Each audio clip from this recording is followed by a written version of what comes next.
Cinema పరిశ్రమకు వివాదాలు, కేసులు కొత్తవి కాదు, అప్పుడప్పుడు జరుగుతూ ఉంటాయి. అయితే ఈ ఏడాది అంతకు మించి అన్నట్లు టాలీవుడ్లో వివాదాలు చుట్టుముట్టాయి.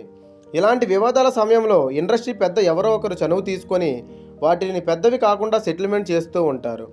ఇది దాసరి నారాయణ గారి సమయంలో జరుగుతూ ఉండేది. ఇప్పుడు అలాంటి పరిస్థితి లేదు. పోలీస్ స్టేషన్లో కోర్టు గడప వరకు వెళ్ళిపోయాయి.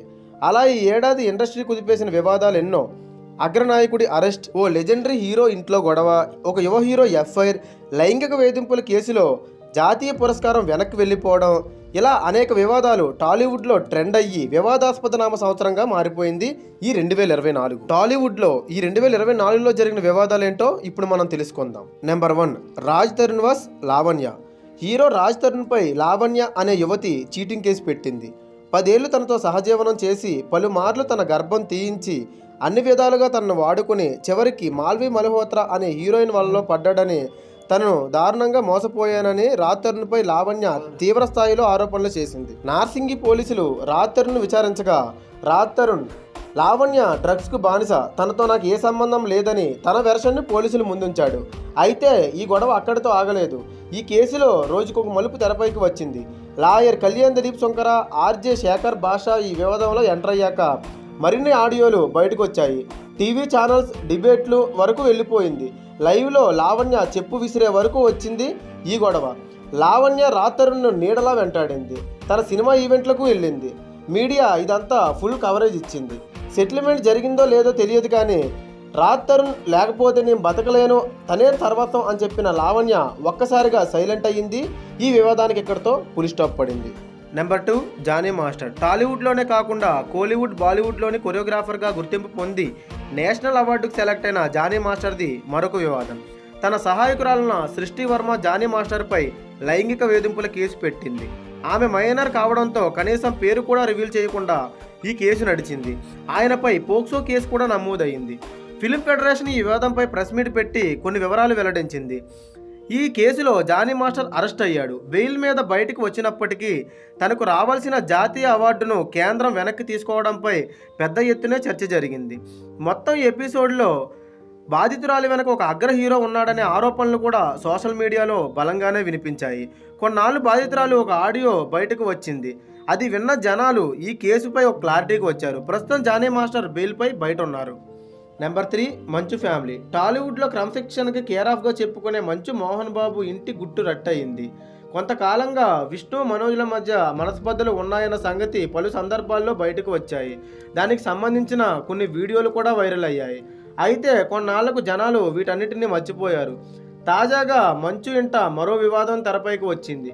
కొన్నాళ్లుగా తెరచాటున్న గొడవలన్నీ బొగ్గుమన్నాయి. తనకు మనోజ్ వల్ల ప్రాణహాని ఉందని మంచు మోహన్ బాబు కేసు పెట్టారు. దీనికి కౌంటర్గా మనోజ్ కూడా కేసు పెట్టారు. 10 అంశాలతో ఓ లేఖను సోషల్ మీడియా ద్వారా బయటకు వదిలాడు. ఆస్తుల కోసం కాదు, ఇది నా ఆత్మగౌరవం కోసం పోరాటం అని మీడియాని వెంట పెట్టుకుని మోహన్ బాబు ఇంటికి వెళ్ళాడు మంచు మనోజ్. ఈ వివాదంలో కొంతమంది రౌడీలు ఓవర్ యాక్షన్ చేశారు. మంచు మోహన్ బాబు ఇంటి వద్ద యుద్ధ వాతావరణం నెలకొంది. సహనం కోల్పోయిన మంచు మోహన్ బాబు మీడియా ప్రతినిధులపై వీధి రౌడీల దాడి చేశాడు. ఈ దాడిలో సదరు జర్నలిస్ట్ గాయాల పాలై ఆసుపత్రిలో చికిత్స పొందుతున్నాడు. కాసేపటికి మోహన్ బాబు ఒక ఆడియో విడుదల చేశాడు. జరిగిన మొత్తం ఎపిసోడ్ వివరించేలా ఆ ఆడియోలో పేర్కొన్నారు. అయితే అప్పటికి జరగాల్సిన నష్టం జరిగిపోయింది. క్రమశిక్షణ అంటేనే నేనంటేనే క్రమశిక్షణ అని చెప్పుకునే మంచు మోహన్ బాబు నిజ స్వరూపం ఏంటో జనాలు చూశారు. పోలీసులు పలు సెక్షన్ల కింద కేసులు నమోదు చేశారు. ముందస్తు బెయిల్ కోసం ప్రయత్నం చేస్తున్న మోహన్ బాబు అజ్ఞాతంలోకి వెళ్లారనే కథనాలు కూడా వచ్చాయి. ఈ మొత్తం వివాదంలో మోహన్ బాబు ఖచ్చితంగా కొన్ని సమస్యలు ఎదుర్కోవాల్సి వస్తుందని పోలీసులు పేర్కొన్నారు. నెంబర్ 4, రామ్ గోపాల్ వర్మ. వివాదాస్పద దర్శకుడు రామ్ గోపాల్ వర్మ గురించి ప్రత్యేకించి చెప్పాల్సిన అవసరం లేదు. చేతిలో మందు గ్లాసు, మరో చేతిలో ఫోన్, వడిలో అందాల భామలు ఉంటే ఎక్కిన మత్తులో ఆయన ఏం మాట్లాడతాడో ఆయనకు కూడా తెలియదు. వైసీపీ కోవట్టుగా పనిచేసిన ఆయన ఎన్నికల ప్రచార చిత్రాలుగా కొన్ని సినిమాలు తీసి విఫలయత్నం చేశాడు.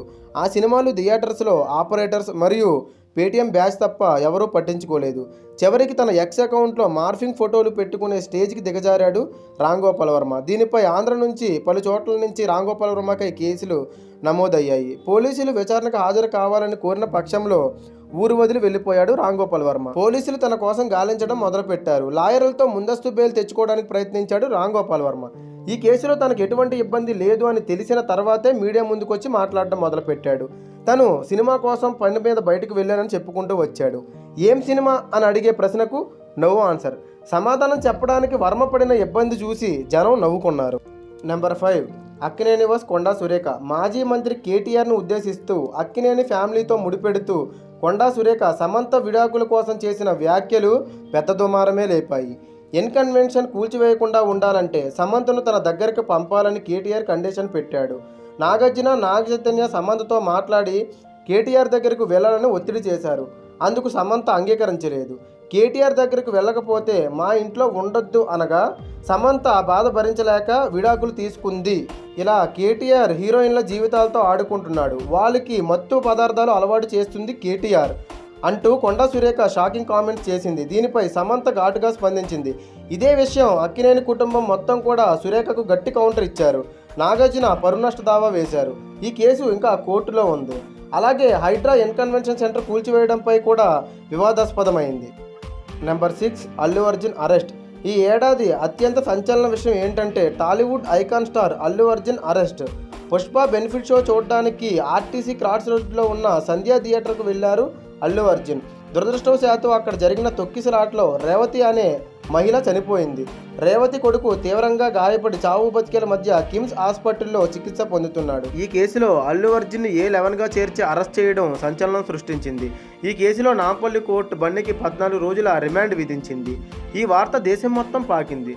జాతీయ మీడియాలో పెద్ద ఎత్తునే డిబేట్లు జరిగాయి. జాతీయ అవార్డు అందుకొని పుష్పతో ఇండియన్ సినిమాని బాక్సాఫీస్ స్టామియాను పెంచుతున్న హీరోని ఇలాంటి కేసులో అరెస్ట్ చేయడం తగదని కొందరు వాదిస్తే, చట్టం ముందు అందరూ సమానమే అని తెలంగాణ సీఎం రేవంత్ రెడ్డితో పాటు మరికొందరు చెప్పారు. చివరికి హైకోర్టులో బన్నీకి మధ్యంతర బెయిల్ దొరికింది. అయినప్పటికీ పేపర్ వర్క్ ఫార్మాలిటీ ఆలస్యం కావడంతో అల్లు అర్జున్ ఒక రాత్రి జైల్లోనే గడపాల్సిన అవసరం వచ్చింది. అనంతరం ఇంటికి వచ్చిన బన్నీని పరామర్శించడానికి పరిశ్రమ నుంచి పెద్ద ఎత్తునే మద్దతు లభించింది. అందరూ పరామర్శించడానికి వచ్చారు. అయితే చనిపోయిన రేవతి కుటుంబానికి జరిగిన అన్యాయం ఎవరికీ కనిపించలేదా అనే కోణంలో కొందరు మాట్లాడారు. ఈ విమర్శలు రోజురోజుకి పెరిగిపోవడంతో కేసులో ఉన్న బన్నీ కాకుండా అల్లు అరవింద్ రేవతి కుటుంబాన్ని పరామర్శించారు. రేవతి కుటుంబానికి అన్ని రకాలుగా ఆదుకుంటామని పుష్ప టీం మొత్తం చెబుతున్నారు. బన్నీకి పుష్ప సాధించిన విజయం కంటే ఈ విషాదమైన వివాదమే దేశవ్యాప్తంగా సంచలనంగా మిగిలింది. ఒక స్టార్ హీరోని అరెస్ట్ చేయడం, జైల్లో ఉంచడం పట్ల కొందరు విమర్శిస్తున్నారు. మొత్తానికి ఈ వివాదాలన్నిటి మధ్య ఈ 2024 సంవత్సరం కాస్త వివాదాస్పద నామ సంవత్సరంగా మారింది. సో చూశారు కదా, మరిన్ని ఎలాంటి ఫిల్మ్ న్యూస్ అప్డేట్స్ కోసం సినీఫ్లిక్స్ ఇండియా యూట్యూబ్ ఛానల్ని సబ్స్క్రైబ్ చేయండి. మీ ఒపీనియన్ అనేది కామెంట్ బాక్స్లో కామెంట్ చేయండి. మరొక ఇంట్రెస్టింగ్ వీడియోతో మళ్ళీ కలుద్దాం. Thank you.